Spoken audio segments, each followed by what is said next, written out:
নমস্কার বন্ধুরা, আজ আমি হাজির হয়েছি আবার একটা রেসিপির সাথে। আজ আমি আপনাদের সাথে শেয়ার করব কাঁকরোলের একটা দুর্দান্ত রেসিপি। এটা গরম ভাতের সাথেও খেতে ভালো লাগে, এমনকি রুটি পরোটার সাথেও খেতে লাগে দুর্দান্ত। আসুন তাহলে রেসিপিটি দেখে নেওয়া যাক। আমি কিছুটা পরিমাণ কাঁকরোল লম্বা করে কেটে নিয়েছি, আর একটা বড় সাইজের টমেটো কেটে নিয়েছি, আর একটা মিডিয়াম সাইজের আলু লম্বা করে কেটে নিয়েছি।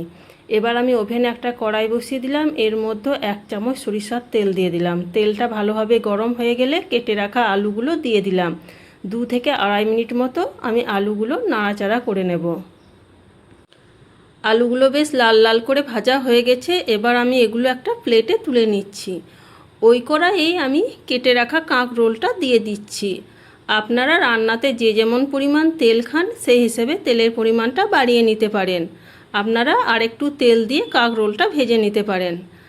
এবার আমি 2 মিনিট মতো নাড়াচাড়া করে কাঁকরোলটা ভেজে নেব। আপনারা যে যেখান থেকে ভিডিওটা দেখছেন অবশ্যই একটা লাইক এবং একটা কমেন্ট করবেন। আপনাদের একটা কমেন্ট এবং লাইকে আমাদের মনোবল অনেকটাই বাড়িয়ে। কাঁকরোলটা ভাজা ভাজা হয়ে গেছে। এবার আমি এটা কড়াই থেকে নামিয়ে নিলাম। ওই কড়াইয়ে আরও আমি 1 চামচ সরিষার তেল দিয়ে দিলাম। সামান্য পরিমাণ 5 ফোড়ন দিয়ে দিলাম এবং 2টো মিডিয়াম সাইজের পেঁয়াজ বেশ মোটা মোটা করে কেটে রেখেছিলাম, এগুলো আমি দিয়ে দিলাম। পেঁয়াজটা কিন্তু সরু করে কাটা চলবে না, একটু মোটা রাখতে হবে।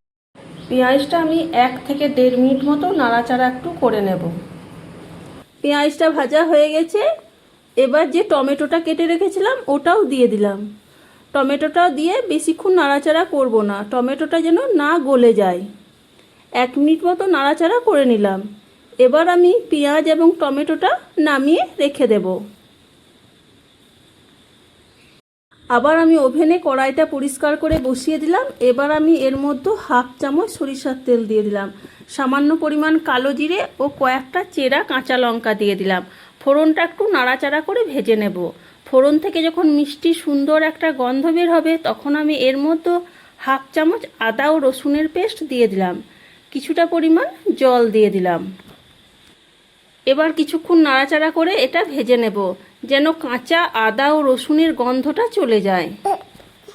এটা ভাজা হয়ে গেছে, কাঁচা আদা ও রসুনের গন্ধটা চলে গেছে। এবার আমি এর মধ্যে 1/3 চামচ জিরে গুঁড়ো, 1/3 চামচ ধনে গুঁড়ো, পরিমাণ মতো হলুদ ও সামান্য পরিমাণ কাশ্মীর লাল লঙ্কা গুঁড়ো দিয়ে দিলাম। কিছুটা পরিমাণ জল দিয়ে দিলাম। কিছুক্ষণ নাড়াচাড়া করে মিডিয়াম ফ্লেমে মশলাটা আমি ভেজে নেব। মশলাটা বেশ ভাজা ভাজা হয়ে গেছে। এবার ভেজে রাখা কাঁকরোল, আলু, পেঁয়াজ এবং টমেটোটা দিয়ে দিলাম। মশলার সাথে সমস্ত কিছু 2 থেকে আড়াই মিনিট মতো নাড়াচাড়া করে নেব। স্বাদ মতো লবণটাও দিয়ে দিলাম।